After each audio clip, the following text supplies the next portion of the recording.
60 రోజుల్లో మీతో ఇంగ్లీష్ అద్భుతంగా మాట్లాడిస్తాం. వెంటనే కాల్ చేసి జాయిన్ అవ్వండి.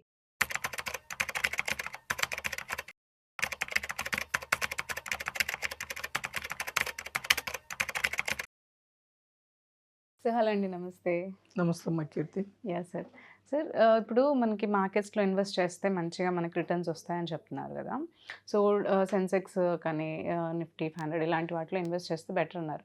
ఒకవేళ అంటే ఒక 25 years నుంచి 30 మిడ్లో ఉన్నారు, వాళ్ళు అప్పుడు జాబ్లో వెళ్తుంటారు. సో అప్పుడే ఇన్వెస్ట్మెంట్ చేద్దాము రిటైర్మెంట్కి కానీ, లేదంటే కిడ్స్ ఏదో వాటికి ప్లాన్ చేసి ఇన్వెస్ట్ చేద్దాం అనుకుంటారు. సో అలాంటి వాళ్ళకి ఎలా ఇన్వెస్ట్ చేస్తే, అంటే ఎలాంటి ప్లాన్స్ తీసుకుంటే బెటర్ అని మీ అడ్వైస్? చూడమ్మా కీర్తి, నేను సూటిగా చెప్పేస్తున్నాను. యూత్ ఇప్పుడు 25 years జాబ్ వచ్చింది. కరెక్ట్. మనం 4-5 ఏళ్ళ నుంచే మన సుమన్ టీవీలో ఎడ్యుకేషన్ ఇస్తున్నాం. కరెక్ట్. కానీ 4 ఏళ్ల క్రితం 20 ఏళ్ళు ఉన్న వ్యక్తి చదువుకుంటున్నాడేమో, ఇప్పుడు 25,000 జాబ్ వచ్చింది. ఎక్కడ ఇన్వెస్ట్ చేయాలి, ఎలా ఇన్వెస్ట్ చేయాలి, వాళ్ళ కోసం మనం మళ్ళీ ఇన్వెస్ట్మెంట్ ఆప్షన్స్ పరిచయం చేస్తున్నాం. ఇన్వెస్ట్మెంట్ ఆప్షన్స్ ఏం చెప్తున్నాం మనం? ఇండెక్స్ ఫండ్స్, లేదా ఈటీఎఫ్స్, లేదా diversified equity mutual funds. Correct. ఓకేనమ్మా. ఎందుకు మనము index funds, ETFs, diversified equity funds అని ఎందుకు చెప్పామంటే, మనం లాస్ట్ ఎపిసోడ్స్లో రీజన్ ఇచ్చాం. ఇండివిజువల్ స్టాక్ అయితే there is a chance of becoming multi millionaire. Correct. లేదంటే డెడ్ ఇన్వెస్ట్మెంట్ అయ్యే అవకాశం ఉంది. కాబట్టి ఆర్డినరీ పర్సన్స్ మీరు నష్టపోకుండా ఉండాలంటే గ్రూప్ ఆఫ్ కంపెనీస్ అని చెప్పారు. చూడండి, అయితే ఇప్పుడు మనం ఏం చెప్తున్నామంటే అమ్మా, ఇప్పుడు 2 రకాల వ్యక్తులు ఉంటారు. ఒక రకం కొంతమంది మిక్కిలి సక్సెస్ అవుతారు. డాక్టర్స్గా, ఇంజనీర్స్గా, సైంటిస్టులుగా నెలకి 1,00,000 నుంచి 2-3 లక్షలు తీసుకునే వ్యక్తులు ఉంటారు. సక్సెస్ అయ్యారు వాళ్ళు చదువులో కానీ ఉద్యోగాల్లో కానీ. వీళ్ళకున్న సమస్య ఏమిటంటే జనరల్గా టైం. అంటే వీళ్ళు పొద్దున్న లేచిన దగ్గర నుంచి వాళ్ళ ప్రొఫెషన్లో బిజీ, ఇన్వెస్ట్మెంట్కి కూడా టైం పెట్టలేని పరిస్థితులు ఉంటారు. ఇన్వెస్ట్మెంట్ అడ్వైజర్కి, ఫినాన్షియల్ అడ్వైజర్కి టైం ఇవ్వలేక వాళ్ళ యొక్క డబ్బుని ఇన్వెస్ట్ చేయలేక, టైం లేక నిత్యం పరిగెడుతూ ఉంటారు. వచ్చిన డబ్బును వచ్చినట్టు బ్యాంక్స్లో పెట్టుకుంటారు. సేవింగ్స్, ఓన్లీ సేవింగ్స్ చేస్తారు, లేదా ఎఫ్డీ చేస్తారు. జనరల్గా చేసే మిస్టేక్స్ టైం ఇవ్వలేకపోవడం వల్ల. ఇప్పుడు మనం చెప్పే వాళ్ళని ఏంటంటే, ఒక 25-30 years ఉన్న వ్యక్తులు ఒక 30,000 జీతం అనుకోండి, లేదా 30 నుంచి 50,000. మీరు అంత గొప్పగా చదువుకోలేదు, అంత గొప్ప ఉద్యోగం రాలేదు, టైం ఉంది మీకు,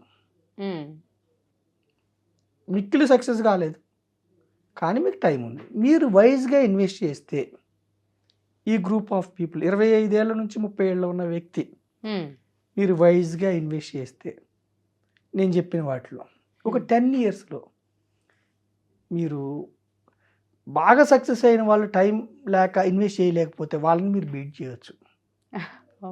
ఓకేనమ్మా. అయితే 25 నుంచి 30 ఏళ్ళు ఉన్న వ్యక్తులకి మనం ఏం చెప్తున్నామంటే, ఇన్వెస్ట్మెంట్ ఆప్షన్ చెప్పాము. కరెక్ట్. ఎంత చెప్తున్నామంటే, ఒక 10,000, 30,000 వచ్చే వ్యక్తి 10,000 కష్టమే, కానీ మీరు 20,000 జీతం అనుకోండి, 10,000 ఒక 10 years ఇన్వెస్ట్ చేయండి. ఎక్కువ కూడా కాదు, 10 years ఇన్వెస్ట్ చేయండి. ఎంత రిటర్న్స్ ఎక్స్పెక్ట్ చేయొచ్చు? 12% వస్తాయని చెప్తున్నాం మనము. రావచ్చు, రాకపోవచ్చు. ఒకవేళ వస్తే మీరు 10,000 అంటే సంవత్సరానికి 1,20,000, 10 సంవత్సరాలకి మీరు 12 లక్షలు కడతారు. కరెక్ట్. అవును.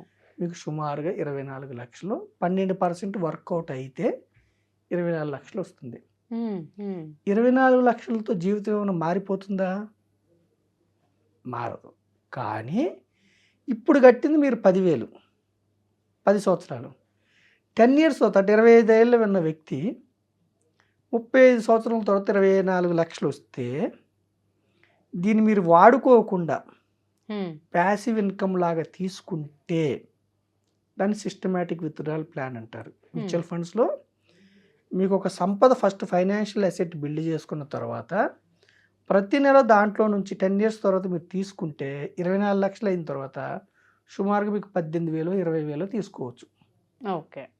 ప్రతి నెల. అంటే ఒక 10 సంవత్సరాలు మీరు కష్టపడి కట్టారు, 10 సంవత్సరాల తర్వాత జీవితకాలం మీరు 20,000 రూపాయలు ప్యాసివ్ ఇన్కమ్, మీకు ఉద్యోగం లేకపోయినా 30,000 ఉద్యోగం మీకు లేకపోయినా ఇంకొక 20,000 మీకు ప్యాసివ్ ఇన్కమ్ మొదలైంది. తీసుకోకపోతే ఈ అసెట్ ఇంకా బిల్డ్ అయింది. తీసుకున్నా కానీ ఈ అసెట్ కొంచెం పెరుగుతుంది.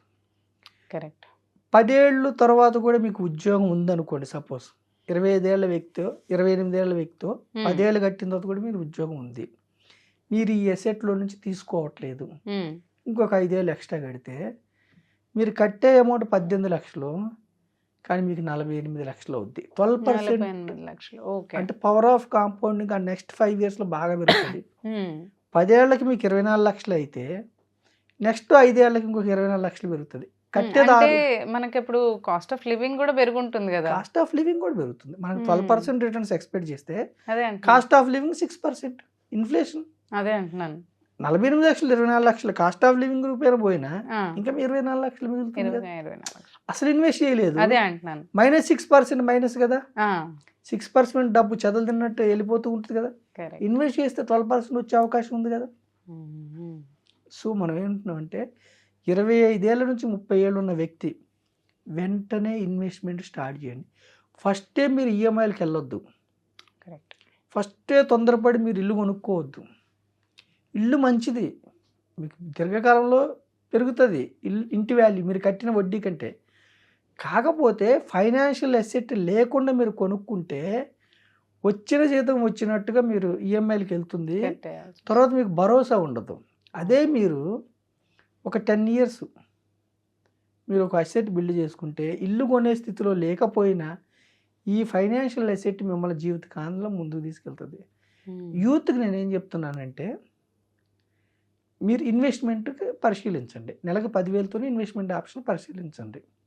ఎందులో పరిశీలించమంటున్నానంటే గ్రూప్ ఆఫ్ కంపెనీస్, ఇండెక్స్లు, active mutual funds, passive funds, ఈటీఎఫ్లు, ఇవన్నీ వీటిలో పరిశీలించండి. 12% ఎక్స్పెక్ట్ చేస్తే 10,000తోనే 24 లక్షలు, 15 సంవత్సరాలు మీరు కట్టుకోగలిగితే 48-50 లక్షలు అవుద్ది. సో వెంటనే ఉద్యోగం వచ్చిన వెంటనే మీరు ఇన్వెస్ట్మెంట్ స్టార్ట్ చేయండి. ఇన్వెస్ట్మెంట్ మనం ఎందుకు చెప్తున్నామంటే 5 ఏళ్ల క్రితం మనం నాలెడ్జ్ ఇచ్చాము ఈక్విటీ మ్యూచువల్ ఫండ్స్ గురించి, ఇప్పుడు మళ్ళీ కొత్తగా వచ్చిన వాళ్ళకి నాలెడ్జ్ ఇస్తున్నాం. కరెక్ట్. ఇన్వెస్ట్మెంట్ ఉంటే మీకు ఆర్థిక భరోసా ఉంటుంది, ధైర్యం ఉంటుంది, ప్యాసివ్ ఇన్కమ్ మొదలవుతుంది. కరెక్ట్. మీరు ఇంట్లో పడుకునే 50 కంపెనీస్ మీకోసం పనిచేస్తాయి. సో ఎంత ఎక్కువ మొత్తం వచ్చినా ఇన్వెస్ట్మెంట్ లేకపోతే వాళ్ళకంటే కూడా పెద్ద పెద్ద ప్రొఫెషన్లో ఉండి ఎక్కువ నెలకు 2-3 లక్షలు సంపాదిస్తూ కూడా ఇన్వెస్ట్ చేయని వాళ్ళకంటే కూడా తక్కువ వచ్చినా మీరు ఇన్వెస్ట్ చేస్తే 15 ఏళ్ళ తర్వాత మీరు భరోసాతో భద్రతతో ఉంటారు. వీళ్ళకి 15 ఏళ్ళ తర్వాత నిత్యం బిజీగా ఉండే వ్యక్తులు అప్పుడు వెనక్కి తిరిగి చూసుకుంటే వీళ్ళు ఇన్వెస్ట్ చేయకపోతే వీళ్ళ వెనకాల ఏముండదు, సేవింగ్స్లో ఉన్న డబ్బు తప్ప వీళ్ళకి ఇన్వెస్ట్మెంట్ ఉంటుంది. మీరు బీట్ చేయొచ్చు. సో నేనేం చెప్తున్నానంటే యూత్కి ఇన్వెస్ట్మెంట్ ఆప్షన్ పరిశీలించండి. ఇన్వెస్ట్మెంట్ అనే క్రమంలో ట్రేడింగ్ వైపు వెళ్ళొద్దు, తేడా తెలుసుకోండి. స్పెక్యులేషన్ వెళ్ళొద్దు, షార్ట్ మనీ నిలబడదు. షార్ట్ మనీ ట్రేడింగ్లో కొంతకాలం మీకు వస్తే కూడా 50-60 ట్రేడ్లు సక్సెస్ అయిన వాళ్ళు కూడా ఒక్క ట్రేడ్లో మొత్తం పోగొట్టుకున్న వాళ్ళని నేను చూశాను.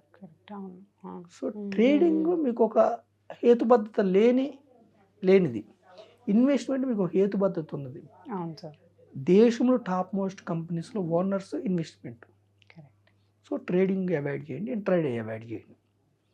ఇన్వెస్ట్మెంట్ చేసుకుని 10-15 ఏళ్ళలో మీరు మంచి ధనం సంపాదించుకుని పవర్ ఆఫ్ కాంపౌండింగ్ వల్ల మీరు రిచ్ అవడానికి అవకాశం ఉంది. కాబట్టి నేను యూత్ని చక్కగా ఇన్వెస్ట్మెంట్ చేసుకోమని, నేను పరిశీలించమని, diversified equity mutual funds, index funds, passive funds, ఈటీఎఫ్లు ఏదైనా కానీ పరిశీలించమని నేను మీ ద్వారా రిక్వెస్ట్ చేస్తున్నాను. Yes sir, great advice actually. Thank you sir, thank you so much. Thank you అమ్మా కీర్తి.